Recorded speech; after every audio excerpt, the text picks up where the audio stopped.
Welcome everyone. आज के lecture में हम लोग साइकोलॉजी का टॉपिक पर्सनालिटी कवर करेंगे। पर्सनालिटी बेसिकली होता क्या है? पर्सनालिटी ये हम थ्री थिंग्स का कवरेज देखेंगे, तीन चीज़ों का कवरेज देखेंगे कि कैसे हम एक्ट करते हैं, बिहेव करते हैं और ख़ुद को रिप्रेजेंट करते हैं। यानी हम सामने वाले को क्या दिखा रहे हैं, हम क्या शो करने के लिए किस बेसिस पे अपना बिहेवियर रिप्रेजेंट कर रहे हैं, है ना, किस तरीके का हम एक्ट कर रहे हैं उनके सामने। हम काइंड एक्ट कर रहे हैं या स्ट्रिक्ट एक्ट कर रहे हैं या सिर्फ और सिर्फ दिखावे के लिए हम बहुत अपने आप को डिसिप्लिन एक्ट कर रहे हैं। जिस हिसाब से भी हमारा बिहेवियर होगा, हमारा एक्ट होगा, हमारा रिप्रेजेंटेशन होगा, वो हमारा पर्सनालिटी का एक एस्पेक्ट होगा। फिर दूसरी चीज़ है हमारे थॉट्स और थिंकिंग कैसे होते हैं। हम बहुत ज़्यादा ओवर थिंकिंग वाली पर्सनालिटी हैं या हम थोड़ा कम सोचते हैं, हम नेगेटिव सोचते हैं या हम पॉजिटिव सोचते हैं। और हमारा खुद के ऊपर कंट्रोल कैसा है, किस तरीके से हम किसी सिचुएशन के सामने खुद को कंट्रोल कर पाते हैं। अगर एक्सट्रीम सिचुएशन आ गई तो क्या हम बहुत जल्दी रिएक्ट करते हैं या हमारा रिएक्शन जो है वो बहुत सोच समझ के होता है। तो ये सब तीनों तरीके को मिला करके जो हमारा रिस्पॉन्स बनता है, और ये ऐसा रिस्पॉन्स जो कंसिस्टेंट होता है, ठीक है, तो वो हमारी पर्सनैलिटी को फ्रेम करता है। तो ओवरऑल पर्सनैलिटी है क्या? पर्सनैलिटी हमारे एक्ट करने का तरीका है, किस तरीके से हम एक्ट कर रहे हैं, बिहेव कर रहे हैं या रिप्रेजेंट कर रहे हैं, और हमारे थॉट्स एंड थिंकिंग, और कैसे हम खुद को कंट्रोल कर पा रहे हैं। इन सबको मिलाते हुए जो हमारा रिस्पॉन्स बनता है, और ऐसा रिस्पॉन्स जो कंसिस्टेंसी के साथ हमारी पर्सनैलिटी में शो होता है, हमारी बिहेवियर में शो होता है, हमारी रिएक्शन में शो होता है, उसे हम क्या नाम देते हैं? पर्सनैलिटी। अब बात करते हैं पर्सनैलिटी वर्ड का ओरिजिन क्या है। पर्सनैलिटी वर्ड का ओरिजिन है Latin word. Latin word persona से ये शब्द जो है वो डिराइव हुआ है।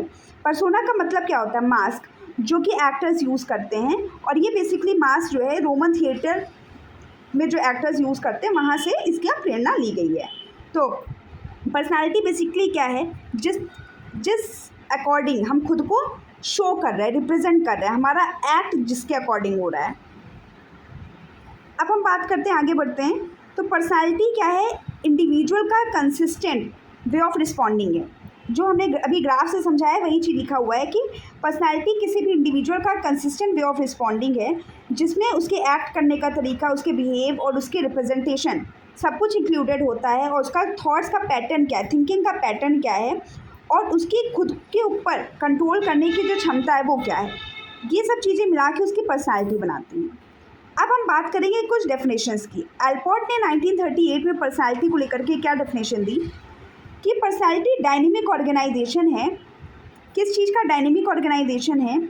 With in the individual of दो साइकोफिजिकल सिस्टम्स जो डिटरमाइन करते हैं उनके यूनिक एडजस्टमेंट को, है ना, टू हिज एनवायरनमेंट। मतलब इसका ये है कि एल्पोर्ट के अकॉर्डिंग जो पर्सनैलिटी है वो बेसिकली ऐसी डायनेमिक चीज़ है जो कि उनके माइंड और बॉडी, यानी साइकोफिजिकल का मतलब होता है माइंड और बॉडी का कॉम्बिनेशन, उनके माइंड और बॉडी का कॉम्बिनेशन है ये, और जिस चीज़ के अकॉर्डिंग वो सोसाइटी में अपने इन्वायरमेंट के साथ एडजस्ट करते हैं।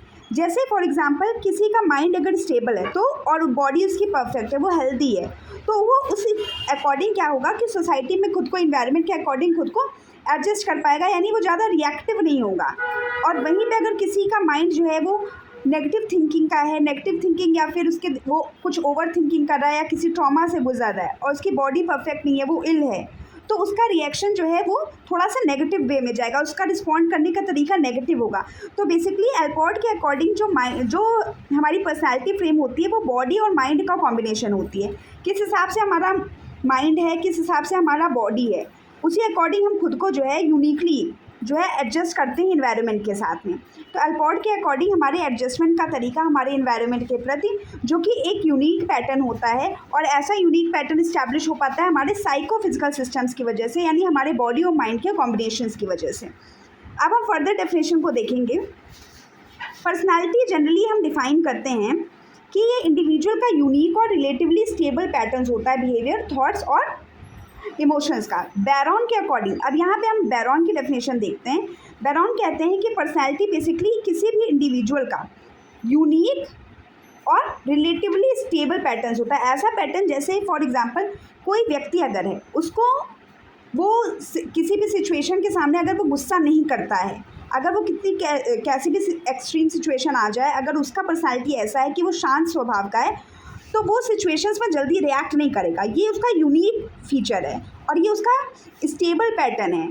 उसके सामने अगर कोई भी एक्सट्रीम सिचुएशन आ रही है, उसकी फैमिली में कुछ डिस्टर्बेंसेस आ रहे हैं, हो सकता है उसकी वाइफ से, उसके स्पाउस से कुछ झगड़ा हो जाए, बट लेकिन जो उसका स्टेबल पैटर्न है, उसका जो यूनिक बिहेवियर है, वो क्या रहने वाला है, वो यूनिकली जो है वो डिज़ाइंड है उसके अकॉर्डिंग, ठीक है। और ये बिहेवियर और ये जो यूनिक पर्सनालिटी में जो रिफ्लेक्शन आ रहा है उसका, जो उसकी पर्सनालिटी फ्रेम कर रहा है, जो उसकी बिहेवियर को फ्रेम कर रहा है, वो क्या है, उसकी पर्सनालिटी डिज़ाइन करेगा। जैसे बेसिकली इनके अकॉर्डिंग क्या, पर्सनालिटी जो है ये इंडिविजुअल का यूनिक और स्टेबल पैटर्न है, और ये पैटर्न कैसे डिज़ाइन होता है, उसके बिहेवियर करने के तरीके से, उसके थॉट्स और इमोशंस के। तो मतलब क्या है कि ऐसा यूनिक और स्टेबल पैटर्न, ये जल्दी परिवर्तित होने वाला पैटर्न नहीं है कि कोई सिचुएशन आ गई तो एकदम से बदल जाएगा, या कोई अलग से कोई शांत सिचुएशन आई तो एकदम से शांत हो जाएगा, कोई गुस्से वाली सिचुएशन आई तो एकदम से हाइपर हो जाएगा, ऐसा नहीं है। यहाँ पे स्टेबिलिटी देखने को मिलेगी। स्टेबिलिटी, अगर शांत स्वभाव का व्यक्ति है तो वो हर सिचुएशन को शांति से हैंडल करेगा। अगर कोई गुस्से वाला व्यक्ति है तो कोई नॉर्मल सी भी बात होगी तो उस पर अगर उसके मनपसंद की बात नहीं है तो वो आसानी से गुस्सा कर ले जाएगा। तो इसमें क्या है, यूनिकनेस देखनी है ना, रिलेटिव स्टेबल पैटर्न होगा इसमें पर्सनैलिटी में, और ये पैटर्न डिज़ाइन होगा उसके बिहेवियर, थॉट्स एंड इमोशंस से। ये डेफिनेशन दी है बैरन ने। अब हम पर्सनैलिटी के डायमेंशंस की बात करते हैं। तो पर्सनैलिटी के डायमेंशंस को अगर हम देखें तो इसमें आते हैं ट्रेड्स, टेम्परामेंट, कैरेक्टर और मोटिवेशन। ट्रेड्स का मतलब क्या है कि हम हैं क्या, हम एक्सट्रोवर्ट हैं, हम इंट्रोवर्ट हैं, हम न्यूरोटिसिज्म की पर्सनैलिटी के हैं, या हम साइकोटिसिज्म की पर्सनैलिटी के हैं। तो ये सब हमारे ट्रेड्स हैं। बेसिकली ये हम हैं क्या ये दर्शाते हैं। अब टेम्परामेंट क्या है, टेम्परामेंट बेसिकली है कि हम बिहेव कैसे करते हैं, है ना, हम एक्ट कैसे करते हैं, जैसे नर्वसनेस की क्वालिटी, सेंसिटिविटी की क्वालिटी। कैरेक्टर क्या है, हम कितने अच्छे हैं, मॉरली हमारे अंदर क्या क्वालिटी है। मोटिवेशन क्या है, हम कोई एक्ट कर रहे हैं तो हम क्यों कर रहे हैं, है ना, उसके पीछे का मोटिवेशन क्या है, जैसे पावर पाने के लिए कर रहे हैं या अप्रूवल के लिए कर रहे हैं, ठीक। अब हम देखेंगे डिटर्मिनेंट्स ऑफ पर्सनैलिटी। पर्सनैलिटी के डिटर्मिनेंट्स में बेसिकली हम 3 चीज़ों को कवर करेंगे। पहला तो है हेरिडिटरी और बायोलॉजिकल डिटर्मिनेंट्स, दूसरा है एनवायरमेंटल एंड सोशल डिटर्मिनेंट्स, और थर्ड हमारा है सिचुएशनल डिटर्मिनेंट्स। यानी हेरिडिटी और बायोलॉजी जो है, बायोलॉजिकल चीज़ें हमारी पर्सनैलिटी को डिटरमाइन करती हैं, एनवायरनमेंट और सिचुएशन जो बाहरी चीज़ें हैं, है ना, वो हमारी पर्सनैलिटी को डिटरमाइन करती हैं, जो भी परिस्थितियाँ आती हैं वो हमारी पर्सनैलिटी को डिटरमाइन करती हैं। अब हम देखते हैं हेरिडिटरी और बायोलॉजिकल डिटर्मिनेंट्स हैं क्या। हेरिडिटी बेसिकली क्या है, ये वो कैरेक्टरिस्टिक्स हैं जो हमारी अंदर जेनेटिकली ट्रांसफ़र होते हैं पेरेंट्स के द्वारा अपनी ऑफ स्प्रिंग्स पे। इसमें क्या होता है, बेसिकली बेसलाइन बायोलॉजिकल आर्किटेक्चर होते हैं, यानी ये हमारे अंदर पहले से प्रेजेंट होते हैं। अब इसमें हम कौन कौन से एस्पेक्ट्स को देख सकते हैं। जेनेटिक स्ट्रक्चर यानी हमारा क्रोमोजोमल मेकअप कैसा है, हमारे क्रोमोजोम्स की डिज़ाइन क्या है, जिससे हमारे फिजिकल एट्रीब्यूट्स मिलते हैं, जैसे हाइट हो गया, आई हो गया, हेयर कलर हो गया, फेशियल स्ट्रक्चर हो गया। ये सब क्या बायोलॉजिकल रिदम्स हैं, रिफ्लेक्सेस हैं, और हमारे नेचुरल एनर्जी लेवल्स हैं जो हमारी बॉडी में पहले से मौजूद हैं। और इसका मेन रीज़न क्या है, ये जेनेटिकल स्ट्रक्चर जो क्रोमोजोमल स्ट्रक्चर उसकी वजह से। फिर इसी बायोलॉजी में हमारा बायोलॉजिकल जो डिटर्मिनेंट है उसमें हमारा दूसरा एस्पेक्ट आता है टेम्परामेंट। टेम्परामेंट क्या होता है, बेसिकली इसमें रिसर्च की गई इन्फेंट्स में और जो सेपरेटेड आइडेंटिकल ट्विंस हैं, तो ऐसा देखा गया कि जो फाउंडेशनल ट्रेट्स होते हैं इंट्रोवर्जन या एक्सट्रोवर्जन के, या एंग्जाइटी और इमोशनल रिलेटिविलिटी के, इसमें क्या है बहुत ज़्यादा स्ट्रॉन्ग जेनेटिक कंपोनेंट देखने को मिलेगा।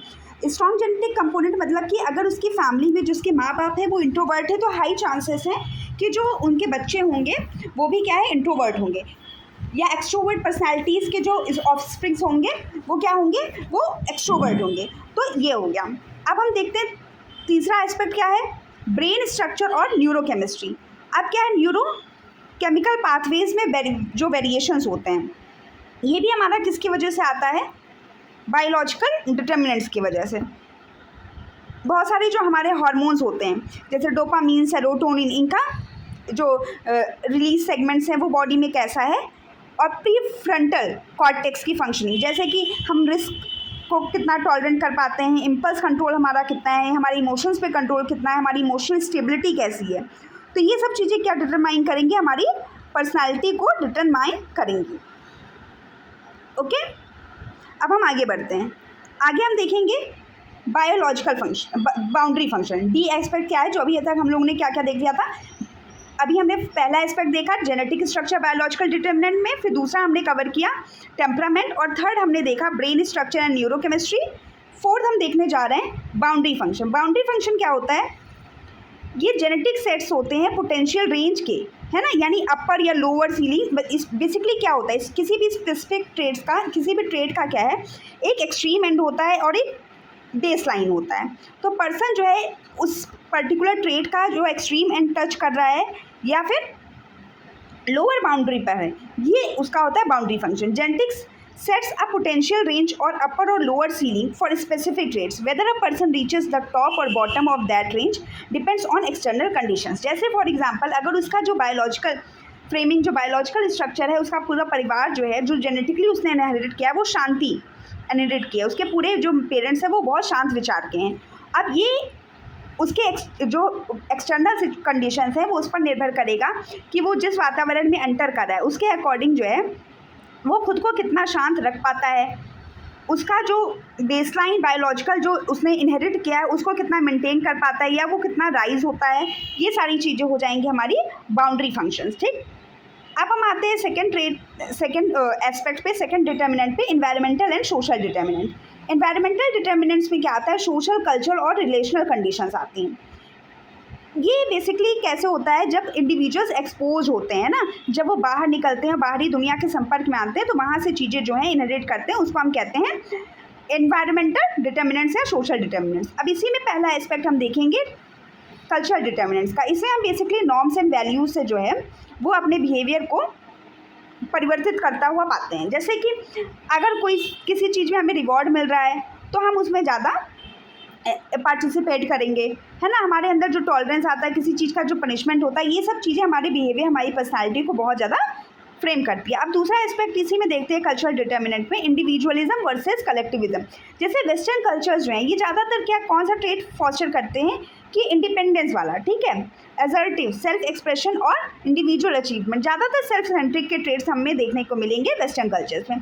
तो उसी अकॉर्डिंग वेस्टर्न जो कंट्री के जो इंडिविजुअल्स होंगे उनकी पर्सनालिटी फ्रेम हो जाएगी। जबकि ईस्टर्न कल्चर में क्या होता है, हमारे अंदर वो ट्रेड्स जनरेट किए जाते हैं जिसमें हम ग्रुप हार्मनी को ज़्यादा प्रमोट करते हैं, इंटरडिपेंडेंस यानी मिलजुल करके काम करना, एक दूसरे पर निर्भरता और ड्यूटी जैसे कैरेक्टरिस्टिक्स देखने को मिलेंगे, वैसी पर्सनालिटी हमारी बन जाएगी। अब बी एस्पेक्ट हम देखते हैं फैमिली और अर्ली सोशलाइजेशन। पेरेंटिंग स्टाइल कैसा है, उसके अकॉर्डिंग भी बच्चों की जो पर्सनालिटी है वो आगे चल के फ्रेम होती है। जैसे अथॉरिटेटिव पर्सनालिटी अगर है, पर पेरेंट्स स्ट्रिक्टिव है, अपनी बात मनवा रहे हैं उस, तो उनके अंदर भी उस तरीके से वो बेसिकली ज़्यादा अपने आप को एक्सप्लोर नहीं कर पाएंगे।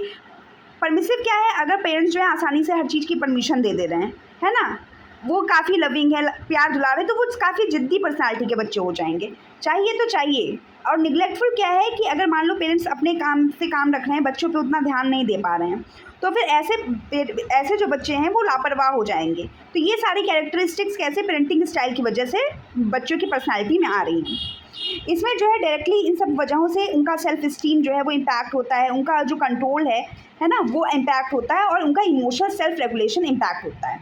अब हम कवर करते हैं फैमिली डायनेमिक्स को। फैमिली डायनेमिक्स क्या, सोशियो इकोनॉमिक स्टेटस क्या है, उनका बर्थ ऑर्डर, उनका पेरेंटल अटैचमेंट और फैमिली स्टेबिलिटी जो है उनके फाउंडेशनल कोपिंग मैकेनिज्म्स को फ्रेम करती है।